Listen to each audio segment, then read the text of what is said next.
You're watching The Source on CNN Philippines. I'm Pinky Webb. Let's go straight to the source of the story of COMELEC Chairman George Garcia. Chairman, thank you so much. Nasa telepono ho kayo, mahina ang signal. Sir, umpisahan ko na po. Magkano ho ba ang budget ng COMELEC for 2024? Yung total budget, sir? Well, after po na mapirmahan ng ating Pangulo ang General Appropriations Act, lumalabas po ngayon mga 41 billion po yung budget namin na originally po ay 27 billion, subalit ito po ay nadagdagan na more or less 13 billion pesos. Okay, so 41 billion ngayon, but originally it was 27 billion, pero I think nung BICAM nadagdagan po.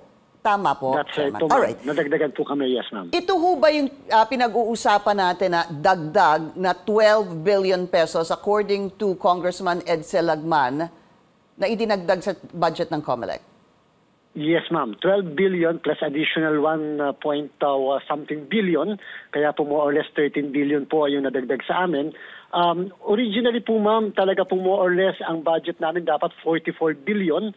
Yan po yung pinropose namin sa Executive Department. But unfortunately, nung po mailabas yung President's budget, nabawasan po kami ng 17.4 billion pesos.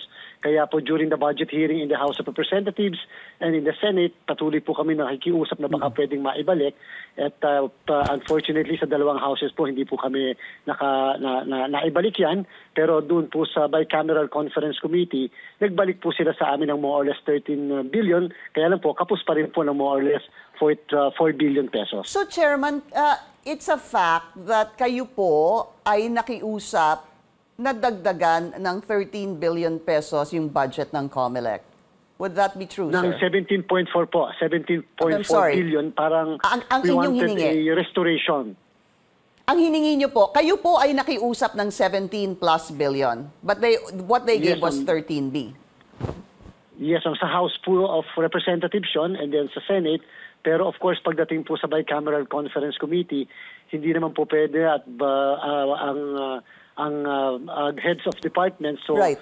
Perhaps po nakita ng BICAM yung request namin sa lower house at saka sa Senate. At dito po nila dinagdag ito sa BICAM. Dito po kasi yes, dinagdag ito. That's right. Chairman, yes, dito po sa 41 billion approved budget, how much is for the plebiscite?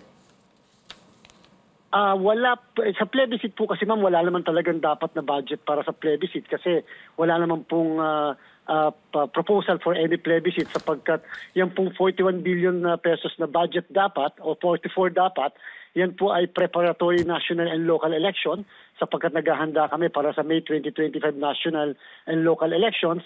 And then, siyempre, meron po tayong barangay and SK elections din sa December of 2025.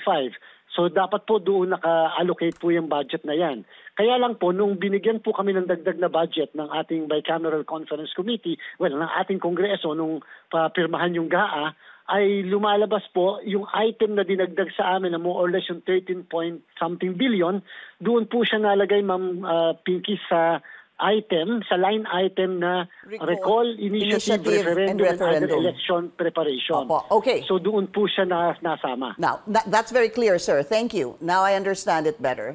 Dinagdagan po ng BICAM yung budget ng COMELEC ng 13 billion pesos, pero nilagay po ito sa recall, initiative, and referendum. Is a recall, yes, initiative, or referendum equal a plebiscite? May nakalagay pa rin pong kasunod yun and other election preparation. And so pagka po sa recall, initiative, and kasama na po yung plebiscite, pwede pong kung sakasakali, doon po babagsak at kukuhanin yon. Yeah. So pwede pong itap itong dinagdag na 13 billion pesos for a possible plebiscite this year? Yes, ma'am. Kung may ganyan pong klaseng proposal or activity. It would not be illegal, sir? No po, ma'am. Kasi doon po siya nakapasok sa item na yon, napapasok din po ang isang plebisito kung sakasakali. Right. Kaya nga, nagtaka ho ba kayo, Chairman, bakit inilagay ito? Kasi hinihingi niyo po 17.7. Sabi ng BICAM, here, we're gonna give you 13 billion. And then, they put this in the recall, initiative, referendum, and other election preparations. Were you surprised? Yes, yung dagdag po, ma'am, hindi po kami na-surprise doon kasi talagang hinihingi namin yon. No, sir. Malagay sa doon sa line item na yun, sir. Na yun, Opo, medyo nagtaka po tayo doon. Kaya lang po siguro, ang sabi na lang namin, nung makita po namin yun, nung ma-review namin yung budget, siguro kaya po nilagay doon sa election preparation. Total naman po yung preparatory national election and local election ng 2025, papasok pa rin sa preparatory. Kaya po sabi namin, baka yun ang dahilan kung bakit nalagay na gano'n. Dahil siyempre at that time naman, ma'am, wala namang mga proposal pa for any people's initiative. And I can imagine you're just happy, siguro masaya kayo, na naibigay yung 13 doon sa 17 billion na hinihingi ninyo. Sir, ano ho yung item for the elections for 2015? Ano hong tawag doon? Yes, ma'am. Meron po kami yung mga items na zero po yung budget namin tulad po ng voters education information. Zero po doon. Tapos na-zero din po kami doon sa item para sa pagpapagawa ng mga local COMELEC offices namin. Yeah. Tapos meron din po kami item para sa internet voting, mobilization noong mga election para machines and paraphernalia na gagamitin dahil kailangan mag-pilot test po kami ng mga makina na gagamitin for the PNLE. Okay. And yung pong other supplies na gagamitin din namin para sa national and local election. Kasi this early po, kinakailangan na rin kami mag-procure ng mga gamit na yan. Chairman, unfortunately, I've run out of time, no? So basically, you're saying that you were surprised that dito po nilagay sa item itong 13 billion recall, initiative, referendum, and other election preparation. You said that earlier, and you said that... Yes, ma'am. Yes, ma'am. And but then we are so happy naman na naibalik sa amin. Opo. As a last note, now that there is talk of pirma and a possible plebiscite, kung mag-proceed po itong, maging successful po itong pirma, are you thinking that that's why they put that 13 billion there is for the conduct of a plebiscite? At this point, Ma'am Piki, napaka-premature, presumptuous.